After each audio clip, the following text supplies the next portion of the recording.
किसान की जुड़वा बेटियां राधा और रानी। किसान महेश और उसकी पत्नी सुनीता एक छोटे से गांव में रहते थे। महेश बहुत मेहनती और ईमानदार व्यक्ति था। उसके खेत हमेशा हरे भरे रहते थे और उसकी फसलें गांव में सबसे अच्छी मानी जाती थी। महेश और सुनीता की दो प्यारी जुड़वा बेटियां थीं, राधा और रानी।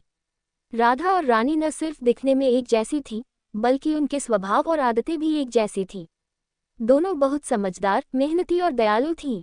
गर्मी का मौसम था और खेतों में काम करना बहुत कठिन हो गया था, लेकिन महेश ने हार नहीं मानी। उसकी बेटियां भी उसकी मदद के लिए तैयार थीं।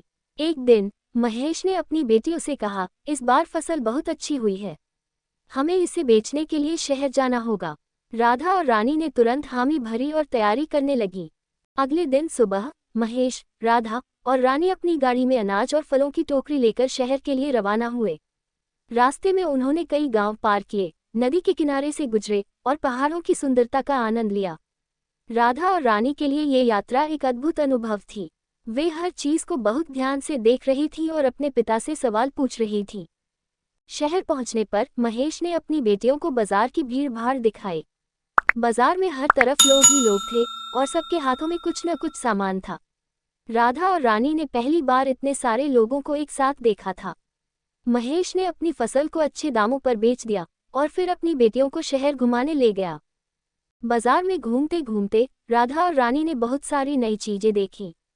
मिठाइयों की दुकान, खिलौनों की दुकान और रंग बिरंगे कपड़े, सब कुछ उन्हें बहुत पसंद आया।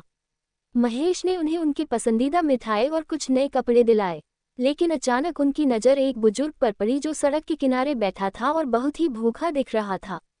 महेश ने बिना किसी देरी के अपनी झोली से कुछ फल और मिठाई निकालकर उस बुजुर्ग को दे दिए।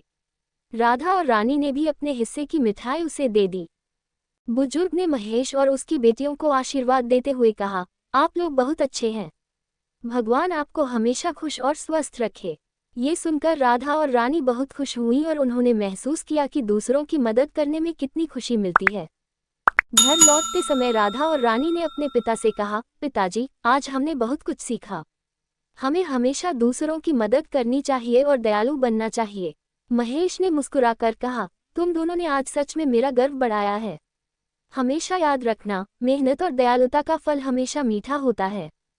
इस कहानी से हमें कई महत्वपूर्ण सीख मिलती हैं। सबसे पहले ये सिखाती है कि मेहनत और ईमानदारी से काम करने पर सफलता अवश्य मिलती है, जैसे महेश ने अपने खेतों में कड़ी मेहनत कर अच्छी फसल प्राप्त की। दूसरी सीख यह है कि दूसरों की मदद करना और दयालु होना हमारे समाज के लिए बहुत आवश्यक है। राधा और रानी ने अपने पिता के साथ मिलकर भूखे बुजुर्ग की मदद की, जिससे उन्हें खुशी और संतोष प्राप्त हुआ। तीसरी और महत्वपूर्ण सीख यह है कि जीवन में कठिनाइयों का सामना करते हुए भी हमें सकारात्मक रहना चाहिए और अपने नैतिक मूल्यों को कभी नहीं छोड़ना चाहिए। इस कहानी के माध्यम से हमें ये समझने को मिलता है कि कठिन परिश्रम और दयालुता का फल हमेशा मीठा होता है। कहानी पसंद आए हो तो वीडियो को लाइक और चैनल को सब्सक्राइब करें और अपने दोस्तों को ज़्यादा से ज़्यादा शेयर करें।